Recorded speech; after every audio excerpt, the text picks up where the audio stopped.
Hi everyone. सो इस video में जरा बात कर लेते हैं विप्रो एलाइट के एग्जाम एनालिसिस के बारे में। सो आज जो एग्जाम हुआ था कुछ ऐसा पैटर्न आपको देखने को मिला होगा। एंड एक बार ये बताना कमेंट सेक्शन में कि आपको कैसा लगा, आपका एग्जाम कैसा गया, क्या चीज़ आपको डिफिकल्ट लगी, ओवरऑल आपकी स्कोरिंग कैसी थी, कुछ भी कमेंट सेक्शन में आप बता सकते हो। So first of all start करते हैं इसके साथ। एंड मेक श्योर अगर आपने चैनल को सब्सक्राइब नहीं किया तो आप सब्सक्राइब कर लेना, बिकॉज बहुत ही जल्दी विप्रो की इंटरव्यू की वीडियो भी इस चैनल पर आने वाली है। स्टार्ट करते हैं विद द एग्जाम एनालिसिस। तो कुछ ऐसा पैटर्न आपको देखने को मिला है आज। इंग्लिश के 20 क्वेश्चंस देखने को मिले, लॉजिकल के 10, एप्टीट्यूड के यहाँ पर 10 क्वेश्चंस देखने को मिले, सूडो कोड 3 देखने को मिले, सीएस के एमसीक्यू 15 देखने को मिले, 2 कोडिंग क्वेश्चन और एक ऐसे यहाँ पर देखने को मिला है। टॉकिंग अबाउट ओवरऑल एग्जाम, पहले तो देखो एग्जाम की जो डिफिकल्टी है टोटल इजी मीडियम लेवल की मैं कहूंगा। इजी एंड मीडियम लेवल की डिफिकल्टी थी, कुछ कुछ चीजें मीडियम डिफिकल्टी की थी, बाकी सब तो इजी ही था। ठीक है। First of all talking about the exam, अगर इसके एनालिसिस की बात करें तो फर्स्ट ऑफ ऑल जो आपका पहला सेक्शन था इंग्लिश, ठीक है, इंग्लिश का सेक्शन, इसकी जो डिफिकल्टी थी ओवरऑल इजी मीडियम ही थी। ठीक है।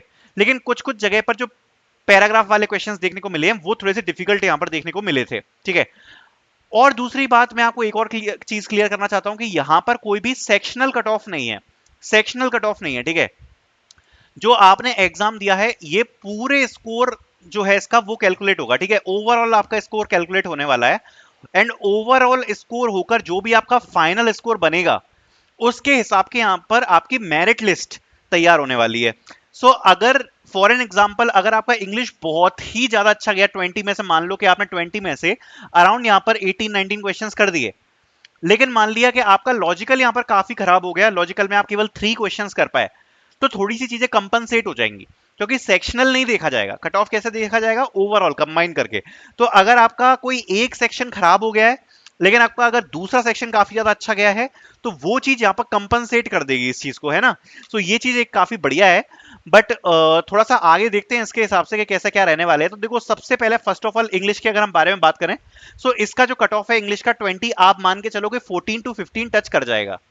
14 टू 15 टच कर जाएगा। The reason is cut off will be little higher, because पहले मैं सोच रहा था कि 12-13 रहेगा, बट ओवरऑल इंग्लिश की जो डिफिकल्टी थी वो ज्यादा डिफिकल्ट थी नहीं।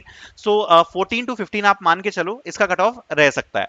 बाकी लॉजिकल और एप्टीट्यूड 10-10 क्वेश्चंस, इसका भी जो कट ऑफ है वो अराउंड 6 टू 7 रहेगा। 60 to 70% general cut off, easy to medium वाला जो भी आपका रहेगा डिफिकल्टी उस हिसाब से।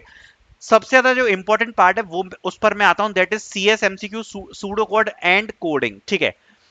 एक चीज मैं आपको बताना चाहता हूं, विप्रो जो एलाइट है उसमें और विल्प में केवल किस चीज का डिफरेंस है, इसी चीज का कि यहां पर टेक्निकल चीजें भी आपसे पूछी जाती हैं, राइट।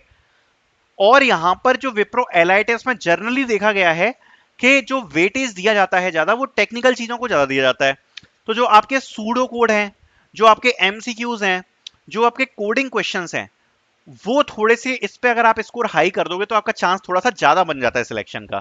ठीक है। ओवरऑल अगर सूडो कोड के बारे में बात करें तो सूडो कोड थोड़े से यहाँ पर डिफिकल्ट थे। एंड सूडो कोड का जो कट ऑफ है 15 में से वो अराउंड 8 टू 10 के आसपास रह सकता है। दूसरा जो आपके एमसीक्यू क्वेश्चंस थे, एमसीक्यू क्वेश्चंस जो आपको देखने को, सॉरी सूडो कोड के लिए नहीं, ये मैं एमसीक्यू के लिए बता रहा था। एमसीक्यू के जो आपके यहाँ पर आपको 15 क्वेश्चंस देखने को मिले थे, उसका जो आपको कट ऑफ है ये आपको 8 टू 10 देखने को मिल सकता है फॉर एमसीक्यूज। सूडो कोड यहां पर हमें देखने को मिले थे टोटल 3, और सूडो कोड में से जर्नली मैं अगर एक्सपेक्ट करूं तो 3 के 3 सही हो जाने चाहिए, क्योंकि सूडो कोड जर्नली थे। ठीक है। 3 के 3 सही हो जाने चाहिए, वरना 2 तो एटलीस्ट होने ही चाहिए सही, बिकॉज सूडो कोड क्या रहता है ना, एक कोडिंग क्वेश्चन का ही एक आप इसको पार्ट मान लो, और ये काफी ज्यादा इंपॉर्टेंट रहता है। बाकी कोडिंग क्वेश्चन में 2 कोडिंग क्वेश्चन आए थे, टाइम काफी ज्यादा कम था। ठीक है। जनरली जितना मैंने बच्चों से बात करी है, एक कोडिंग क्वेश्चन ज्यादातर बच्चों का आसानी से हो गया, ज्यादातर बच्चों का हो गया एक क्वेश्चन, लेकिन सेकंड क्वेश्चन में किसी किसी बच्चे को यहाँ पर प्रॉब्लम आई। क्वेश्चंस तो इजी ही थे, ज्यादा डिफिकल्ट नहीं थे।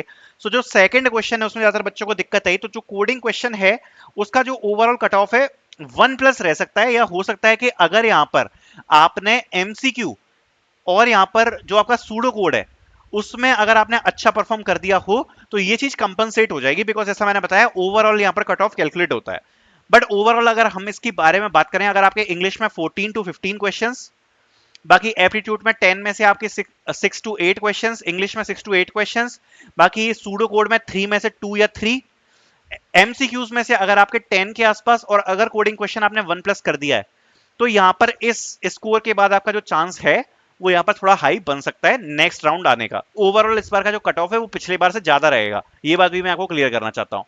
इसके बाद क्या होता है, देखो इसके बाद आपको एक वॉइस असेसमेंट देखने को जनरली मिलता है, ठीक है, वॉइस असेसमेंट। और वॉइस असेसमेंट के बाद you will be getting technical round, technical and HR, ठीक है।